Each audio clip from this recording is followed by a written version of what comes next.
Guys, मेरा नाम रजनीश कुमार है और एक बार फिर से स्वागत है आपका अपने इस यूट्यूब चैनल में। तो आज दोस्तों हम लोग बात करने वाले हैं फार्मास्यूटिकल केमिस्ट्री के अंतर्गत विभिन्न टर्म्स की, जो आप यहां पर देख सकते हैं। और इन तमाम टर्म्स के बारे में हम लोग आज इस वीडियो में बात करेंगे। तो पहला जो हमारा टर्म है, जो शब्द है, वो है हमारा हीमेटैनिक्स। हीमेटैनिक्स एक ऐसा वर्ड है जो हमें यह बताता है कि हमारे शरीर में ब्लड का फॉर्मेशन नहीं हो रहा है। तो इसमें क्या होता है, विभिन्न प्रकार की एनीमिया अर्थात ब्लड की डेफिशिएंसी के वजह से एनीमिया होता है। तो उसको ट्रीट करने के लिए विभिन्न तरह के क्या कंपाउंड्स का उपयोग किया जाता है, जो कि हमारे इंडियन फार्माकोपिया के अकॉर्डिंग बताया गया है। जैसे कि फेरस फ्यूमरेट हो, फेरस एस्कॉर्बेट हो, फेरस एमोनियम सिट्रेट हो, कार्बोनाइल आयरन हो। इन तमाम आयरन कंपाउंड्स का उपयोग यहाँ पर एनीमिया के लिए, उसके उपचार के लिए उपयोग किया जाता है। और यहाँ पर एनीमिया भी विभिन्न प्रकार के होते हैं, जिसमें हम लोग देखते हैं माइक्रोसाइटिक एनीमिया है, मेगालोब्लास्टिक एनीमिया है, इसके साथ ही साथ हीमेडाइटिक एनीमिया है, परन्सियस एनीमिया है। इन तमाम तरह के एनीमिया को, जो आयरन की डेफिशिएंसी की वजह से एनीमिया हो जाता है, यदि हमारे रेड ब्लड सेल्स, जो हमारे शरीर में हम जानते हैं कि ब्लड में 55% प्लाज्मा होता है और जो रेस्ट पार्ट यानी कि 45% जो पार्ट बचता है उसमें हमारा रेड ब्लड सेल्स होता है। तो रेड ब्लड सेल्स के डिस्ट्रक्शन यानी उसको ख़त्म हो जाने के कारण, वो बर्बाद हो जाने के कारण, जो बेसिकली हमारे शरीर में इम्यून सिस्टम की वजह से भी कई बार रेड ब्लड सेल जो होते हैं वो डिस्ट्रॉय हो जाते हैं। तो उसके कारण भी एनीमिया जैसा रोग हो जाता है। और इसके साथ ही साथ जो हम देखें तो हम सभी जानते हैं कि ब्लड जो है वो हमारा बोन मैरो में बनता है, लेकिन कई बार बोन मैरो में डिफेक्शन आ जाने की वजह से, उसमें दिक्कत आने की वजह से, डिफेक्ट आ जाने की वजह से भी एनीमिया जैसा रोग हो सकता है। अगले पॉइंट और टर्म्स की बात करते हैं, वह है हमारा दोस्तों टर्म है वॉल्यूमेट्रिक एनालिसिस। हम सभी जानते हैं और हम सभी प्रैक्टिकल भी करते हैं, जाके अपने लैब में एक्सपेरिमेंट करते हैं, जिसमें हम लोग देखते हैं कि बेसिकली किस प्रकार से हम लोग टाइट्रेशन को करते हैं। और उसमें विभिन्न प्रकार से हम लोग जानते हैं कि हमारा जो पिपेट होता है ऊपर, जो ब्यूरेट होता है, और नीचे हमारा कॉनिकल फ्लास्क होता है। तो ऊपर वाले पार्ट को बेसिकली हम लोग क्या कहते हैं, टाइट्रेंट कहते हैं, और क्लोनिकल फ्लास्क वाले पार्ट को हम लोग टाइट्रेंट या एनालिट के नाम से भी हम लोग जानते हैं। तो बेसिकली इस वॉल्यूमेट्रिक एनालिसिस का मतलब ये है कि जो भी पार्ट हमने कॉनिकल फ्लास्क यानी कि टाइट्रेंट में जो डाला हुआ है, उसका कंसंट्रेशन जो है वो हम लोग नहीं जानते, उसका वॉल्यूम कितना है वो हम नहीं जानते। और इसमें बेसिकली होता क्या है, जो फर्स्ट हमारा जो टाइट्रेंट है उसमें से जो भी सब्सटेंस है उसका जो कंसंट्रेशन है, उसका कंसंट्रेशन जो है वो तो हम जानते हैं, लेकिन जो टाइट्रेंट में जो हमारा सॉल्यूशन है उसका कंसंट्रेशन बेसिकली हम लोग नहीं जानते। तो बेसिकली ये सब्सटेंस यानी सेकेंड वाला सब्सटेंस फर्स्ट वाले सब्सटेंस के साथ कंबाइंड होता है, ऐड होता है, और इसी के माध्यम से हम लोग जो क्लोनिकल फ्लास्क में बेसिकली जो हमारा कंसंट्रेशन है, जिसका वॉल्यूम हम नहीं जानते, जो अननोन है सॉल्यूशन, उसका बेसिकली यहाँ पर हम लोग क्या फाइंड आउट करते हैं, वॉल्यूम फाइंड आउट करते हैं, या एनालिट कितने मात्रा में है, कितना कंसंट्रेशन है, वहाँ पर हम लोग इसको वॉल्यूमेट्रिक एनालिसिस के माध्यम से फाइंड आउट करने का प्रयास करते हैं। दोस्तों यदि हम लोग बात करें तो इसको भी विभिन्न प्रकार के टाइप्स में बांटा गया है वॉल्यूमेट्रिक एनालिसिस को। और हम सभी देखते हैं कि इसमें एसिड बेस टाइट्रेशन की बात होती है, इसमें रेडॉक्स टाइट्रेशन की बात होती है, कॉम्प्लेक्स मैट्रिक टाइट्रेशन की बात होती है। तो ये तमाम जो टाइट्रेशंस आते हैं जिसके माध्यम से वॉल्यूमेट्रिक एनालिसिस किया जाता है, ये सब इसके क्लासिफिकेशंस बेसिकली हैं। चलिए हम लोग देखते हैं, अगला है वो हमारा टॉपिकल एजेंट्स। तो दोस्तों हम लोग बात करें टॉपिकल एजेंट्स का, बेसिकली और सिंपल मतलब यह होता है कि जहां पर हमारे द्वारा विभिन्न प्रकार के जो माइक्रोब्स होते हैं, माइक्रो ऑर्गेनिज्म जो होते हैं, उनके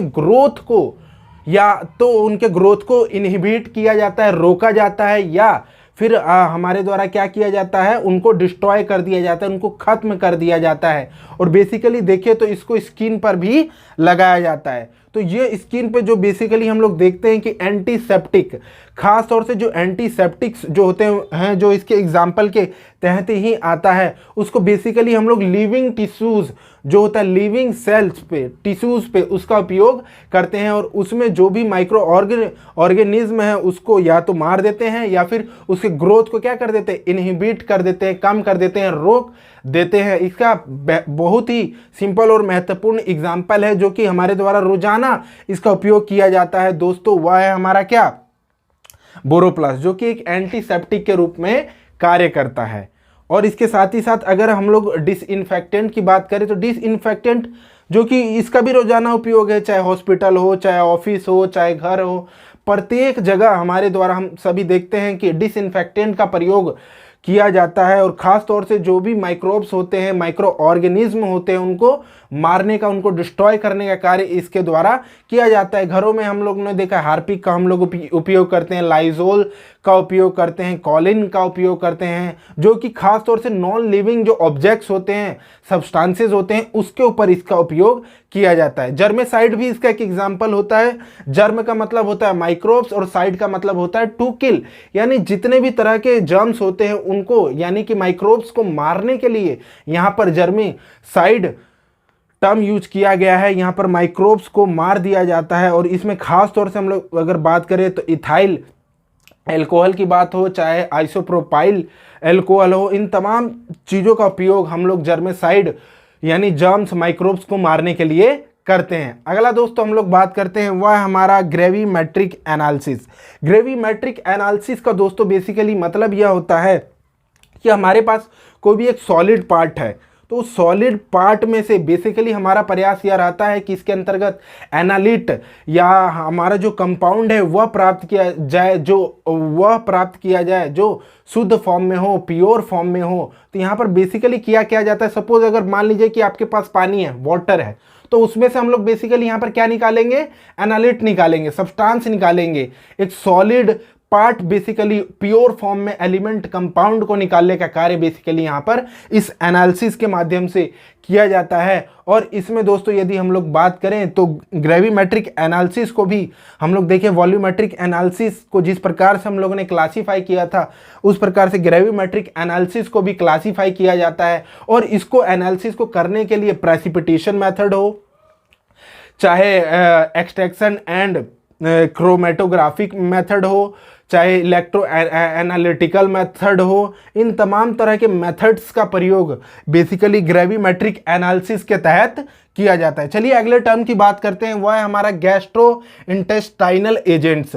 दोस्तों यदि हम लोग बात करें कि गैस्ट्रो इंटेस्टाइनल एजेंट्स बेसिकली क्या होते हैं, तो इसका नाम से ही पता चल रहा है कि यहाँ पर कहीं ना कहीं यह स्टमक से रिलेटेड है, गैस से रिलेटेड है। जो हमारे शरीर में हम लोग देखते हैं कि किस प्रकार से माउथ टू एनस हमारा क्या है, एक जीआईटी ट्रैक्ट है, गैस्ट्रो इंटेस्टिनल ट्रैक्ट है। तो उसमें अगर किसी प्रकार का डिसऑर्डर आ जाता है, या फिर यूं कहे कि हमारा माउथ टू जो एनस पूरा डाइजेशन सिस्टम है उसको सुधारने का काम हो, यानी पाचन सही से हो, वाटर का फ्लो सही से हो, या गैस्ट्रिक जूसेस जो हमारे शरीर में है, या फिर गैस्ट्रिक एसिडिटी जो है उसको रेगुलेट करने का कार्य बेसिकली यहाँ पर गैस्ट्रो इंटेस्टाइनल एजेंट्स के माध्यम से बेसिकली किया जाता है। और हम सभी जानते हैं कि इसमें बेसिकली मुख्य एंटा एसिड्स आते हैं, जैसे कि कैथार्टिक्स हो, प्रोटेक्टिव्स हो, चाहे एड्जॉर्बेंट्स हो, चाहे एसिडिफायर एजेंट्स हो। इन तमाम तरह के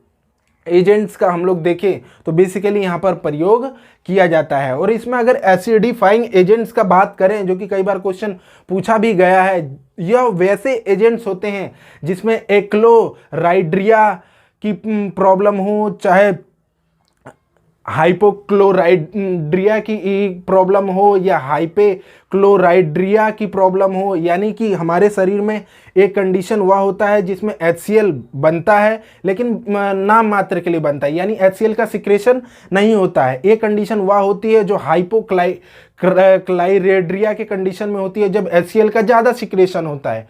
और एक कंडीशन वह होती है जिसमें हाइपो यानी कि HCl का सिक्रेशन कम होता है। यहाँ अर्थात यहाँ पर तीन कंडीशन है। यहाँ इसका मतलब कि HCl का सिक्रेशन हमारे स्टमक में ज़्यादा हो रहा है, एक में कम हो रहा है और एक में हो ही नहीं रहा है। तो इन तमाम चीज़ों का बेसिकली सॉल्व करने का, ट्रीट करने का कार्य जो ड्रग, जो एजेंट बेसिकली करता है, उसी को एसिडिफाइंग एजेंट्स के नाम से जाना जाता है।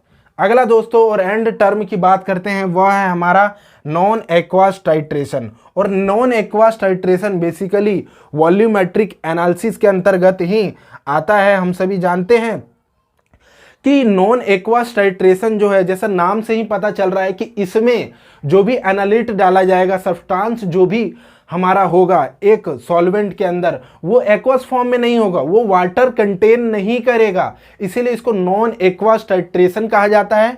और यह वॉल्यूमेट्रिक एनालिसिस का ही एक क्लासिफिकेशन है, एक टाइट्रेशन का पार्ट है। और जिसके अंतर्गत हम लोगों ने देखा कि सॉल्वेंट जो होगा, यहाँ पर यदि हम लोग बात करें, अगर वाटर कंटेन नहीं करेगा तो कौन सा सॉल्वेंट होगा, इसमें सॉल्वेंट का यूज होगा अल्कोहल का, डाइऑक्सोम का, ग्लाइसिलिक एसिटिक एसिड का, जो कि वाटर कंटेन नहीं करेंगे। लेकिन अगर हम लोग इस टाइट्रेशन की बात करें तो इसमें types of non aqueous solvents देखने को मिलते हैं। एक तरफ क्या है प्रोटोफिलिक, एक तरफ क्या है प्रोटोजेनिक, एक तरफ क्या है एप्रोटिक, और एक तरफ क्या है एम्फोटेरिक। ये तमाम तरह के सॉल्वेंट्स के टाइप है। अगर प्रोटोफिलिक की बात करें तो प्रोटो का मतलब होता है प्रोटोन और फिलिक का मतलब होता है लविंग, यानी वह नॉन एक्वास सॉल्वेंट जो प्रोटोन को क्या करेगा, लव करता है, अर्थात वो प्रोटोन को क्या करेगा, एक्सेप्ट करने का कार्य करता है। तो इसका नेचर क्या हो जाएगा, बेसिकली